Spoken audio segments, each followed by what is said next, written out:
Halo sobat semua, jumpa lagi dengan Denbagose Channel. Bagaimana kabar sobat semua? Sebelum kita mulai cerita ini, ayo silakan subscribe, like, komen, share dan nyalakan loncengnya untuk mendapatkan notifikasi terbaru ketika Mimin upload videonya. Bab 1402, tidak sopan jika tidak membalas kebaikan. Nah, sebentar lagi kamu akan tahu siapa bos besar yang sebenarnya. Kamu akan menyesalinya.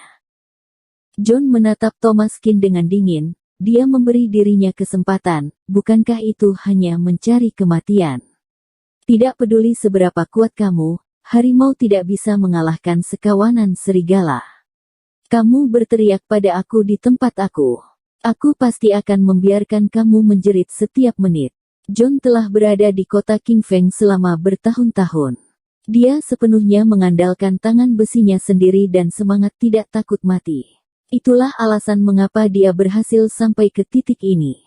Dia dapat bekerja sebagai manajer di meja depan hotel luksuri, dengan gaji tahunan 1 juta yuan, bukankah jauh lebih baik daripada berkelahi setiap hari? Dan siapa yang tidak memberinya muka dari koneksi yang telah dia bina selama bertahun-tahun? Hotel luksuri juga menyukai kelebihan John ini. Dia tidak ada duanya di hotel luksuri. Di kota Kingfeng, dia sekarang dianggap memiliki ketenaran dan kekayaan. Setelah bertahun-tahun, apa yang belum pernah dilihatnya? Kali ini bertemu dengan Raja Iblis yang tidak takut mati ini, John harus melawannya sampai akhir. Sialan berani menantangnya di tempatnya. Kakak telah bergelut selama bertahun-tahun. Apakah menurutmu pengalamanku sia-sia selama ini? Penjaga keamanan di sekitarnya semua gemetar, dan dengan cepat membersihkan medan perang. Lobi penuh dengan darah, yang merupakan tanggung jawab mereka.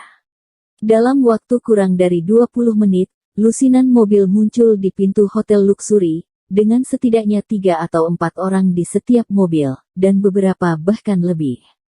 Mereka semua memegang pedang, senjata, dan tongkat di tangan mereka, dan ketiga pria yang memimpin mereka dulunya semuanya adalah saudara John, dan sekarang mereka semua terkenal di dunianya. John, apa yang kamu lakukan? Di wilayahmu, apakah ada yang berani menyentuhmu? Ya, biarkan aku melihat. Siapapun yang berani menyentuh saudaraku, aku akan memotongnya jadi 8 bagian. John, jangan bilang kamu dilukai bocah ini. Hahaha, benarkah itu dia? Ketiga bos itu saling memandang sambil tersenyum, mata mereka tajam dan kejam. Sial, masih tertawa, tanganku sudah dibelah olehnya, dan aku tidak akan dipanggil John Chen jika aku tidak memotongnya menjadi 8 bagian hari ini. John berkata dengan kejam. Nah, apakah kamu memilih saudara kami John? Buat garis, aku ingin lihat kematian seperti apa yang ingin kamu lakukan. Pria berambut pirang bertato citah menunjuk ke Thomaskin dan berkata. Kamu ingin mati seperti apa? Apakah kamu mati secara horizontal atau vertikal? Anak laki-laki berambut panjang lainnya berkata sambil tersenyum. 100 lebih saudara di belakangku semuanya mengincar tangan dan kakimu. Jika kamu tidak memberitahuku dengan jelas, jangan harap keluar dari sini. Ratusan bawahan bergerombolan, berdiri di aula depan seluruh hotel luksuri. Ada lebih dari 100 orang, semuanya gangster. Hanya John yang bisa mengendalikan adegan ini. Jika ini orang lain, pasti akan takut hingga ngompol. Tapi yang tidak disangka John adalah pria ini tidak mengubah wajahnya dan tidak membujuknya sama sekali, malah dia menatapnya dengan penuh minat. Kamu tunggu, aku menelepon. Thomaskin mengeluarkan telepon dan memutarnya. Kamu ingin menelepon? Pemuda berambut panjang memegang golok di tangannya dan berkata dengan agresif. Tunggu, aku tidak akan bersikap tidak adil. Aku John Chen bukan orang yang tidak beretika. Dia membiarkanku memanggil seseorang. Aku juga memberinya kesempatan. Bahkan jika Raja Surga datang ke sini hari ini, dia tetap harus bersujud meminta maaf padaku. John menatap Thomaskin dengan mata muram. Lebih dari 100 orang berdiri di sini. Bahkan seekor lalat pun tidak bisa terbang keluar. Sekarang seluruh lobi sudah penuh sesak. Akan sulit keluar dari sini. Hai, Dr. Qin, kamu di mana? Kamu belum sampai. Aku akan mengirim seseorang untuk menjemput kamu sekarang. Qi Sentong berkata hati-hati, dia membuat janji dengan Dr. Qin. Seharusnya Dr. Qin bukan orang yang tidak tepat waktu, tapi kenapa dia belum datang juga? Aku di lobi hotel, tapi aku dikelilingi oleh orang-orang. Datang dan lihatlah. Tampaknya kota ini tidak menerima aku sebagai orang luar. Hati Qi Sentong terbanting, itu buruk. Apakah seseorang menabrak Dr. Qin? Alamak, di wilayahku sendiri masih ada orang yang berani menyentuh Dr. Qin. Qi Sentong berkeringat dingin. Seandainya terjadi sesuatu pada Dr. Qin, kesalahannya sangat serius. Dr. Qin bukanlah orang biasa, dan dia melakukan perjalanan khusus untuk merawat putrinya. Kali ini, Qi Sentong jelas tidak menjalankan kewajiban sebagai tuan rumah. Dirinya bahkan pemimpin provinsi Engsi. Jika ada kesalahan maka muka Qi Sentong akan hilang sama sekali. Dr. Qin, aku akan segera datang. Qi Sentong tidak punya waktu untuk memikirkannya dan segera turun ke bawah. Dr. Qin dikelilingi oleh orang-orang, apakah ini tidak gawat? Wajah Qi Sentong sangat jelek, dan keempat pengawal handal di sampingnya juga sangat khawatir. Mereka tidak pernah melihat wajah Bos Qi Sen begitu jelek selama bertahun-tahun. Bos, ada apa? Empat pengawal handal tidak bisa menahan diri untuk tidak bertanya. Turun ke bawah dan lihat. Seseorang menabrak VIP-ku. Empat pengawal handal menghela nafas. Di Provinsi Engsi, di kota Qingfeng, masih ada orang yang berani bertindak atas tamu VIP Bos Qi Sen. Apakah sialan ini masih ingin hidup? Empat pengawal handal mengikuti Qi Sentong dari dekat.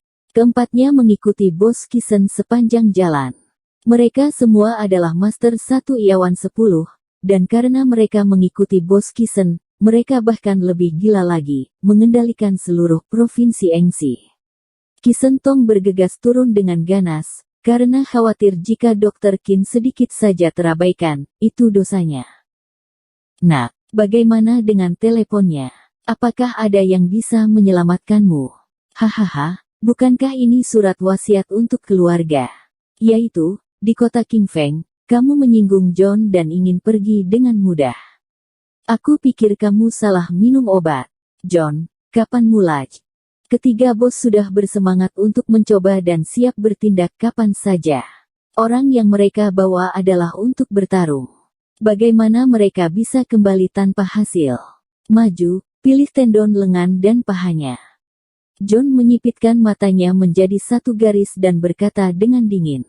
Hei, kata-kata saudara John adalah dekrit kekaisaran dan harus ditaati. Saudara, maju. Anak laki-laki berambut panjang memiliki percikan api di matanya, dan semangat juangnya tinggi. Dalam 2 tahun terakhir ini, hukum dan ketertiban telah menjadi lebih ketat dan tidak ada insiden besar.